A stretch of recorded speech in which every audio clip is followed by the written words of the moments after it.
Hi, welcome back to the channel, TrainStation 2. Alright, you have 2 jobs until you reach 100%. So that's what I read for the forum and I pasted it for you. And as effects of the insomnia, I'm getting better in the third competition just to give you a progress update. So if you have not been sleeping, I mean, you could have been done as well as I am, apparently. Couldn't sleep, especially competitions is running. So with that, I have a couple of hours to catch up with the rest of the competitors. They are really strong, as I always mentioned. The fact that they may be really high capacity trains, a good number of train size fleet, and of course a nice warehouse. So all these actually are the winning factors for competitions. But again, for people who are not having a huge warehouse like me, do use your factory's input and output tray as your additional warehouse, in a way, interim warehousing I call it. So how do I do it? I just want to share very quickly, and those who have heard it before, just bear with me for a while. So apparently, whatever you fit into the factories, that will be manufactured and then appear in the output tray. Once you have so-called all the output tray filled, basically production will store. Hence, you can keep on feeding into the factories the input tray for those things that you thought you may wish to convert them into manufactured products. But of course, you can cancel that order and get back your raw material. So in GIS, that is how I use the warehouse to do the interim warehousing. Train size. This is really, you got to do the upgrading of trains, which is relatively expensive when you progress further into the regions. So I could do probably a lot of upgrades in region 1 and 2, but once you hit region 3 and above, it may be really difficult to do upgrades. So you got really to be hardworking every 4 hours, collect the gold, and with the parts as well. Do remember to dismantle some of the duplicate trains that you have. So in other words, do so-called salvage all the parts that you can get from the trains, and then that would give you sufficient parts to do upgrades together with the hardworking collection of coins that you have made. So in total, you will have an increase of probably 1 or 2 capacity in a specific train type, or be it legendary, epic, rare, or common. So this is really tough as you progress further. So if you could save up the coins, save up the parts, that would be fantastic. The fact that you may be residing in where you are for a long time, and you already have a good size so-called train fleet, there's no need to upgrade further, and you have not reached the crossover region levels yet, like you're still hitting at assuming 380, and you already have 20 more levels to go, and you're not progressing that fast. That's fantastic. Just use your remaining time in your region, for example Russia, then you collect all the coins, collect all the parts, then just keep on doing that. And of course the metal keys as well, collect them before you progress to the next region. It's always a bad idea to cross region during competitions, but sometimes it's not something you can avoid. Given the circumstances, prepared to fail in competitions once you have hit to the new region, because you can't expect to do as well with a small fleet.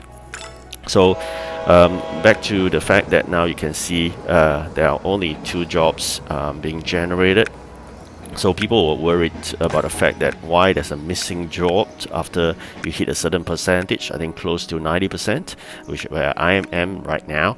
The so-called admin of the Pixel Federation has already disseminated the information to the admin members who are actually players, so that they can disseminate the information to the rest of the people or the friends or whatever that in their forum.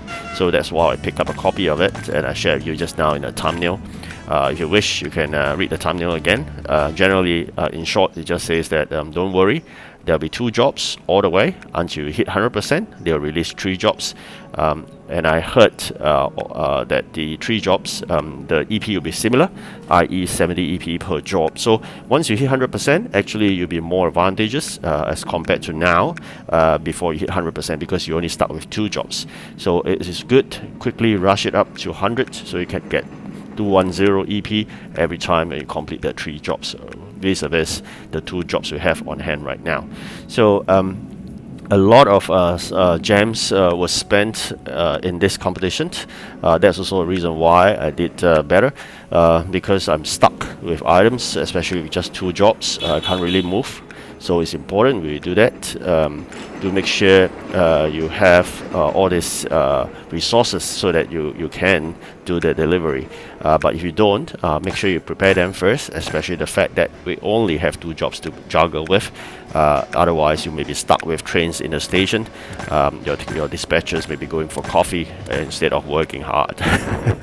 So with that, we managed to make a gap of 100 EP between the first, which is myself right now, and the second person. Like I said, I've got a couple of hours more because I'm not able to sleep. So that's the reason why I'm so much better than the rest of the players.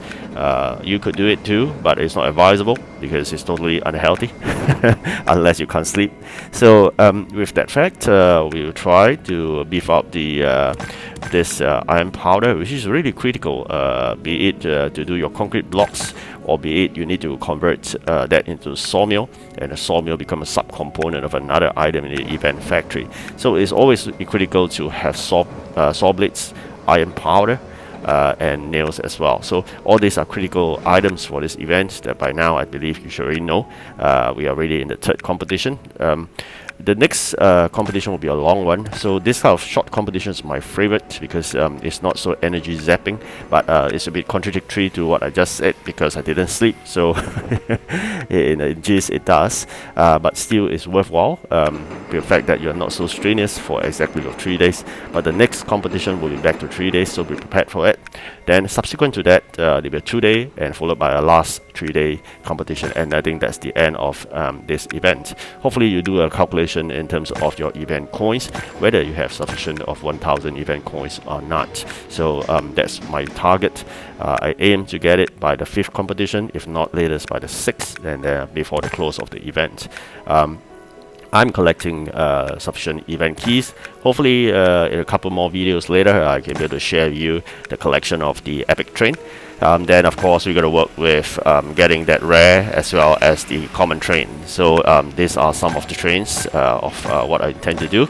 I suspect that there may be a special building after the completion of 100%. I'm not too sure about that because it seems a bit weird, the fact that we are doing build a city event and yet there's no special building. So I'm kind of suspicious over there, but that's all about conspiracy theory.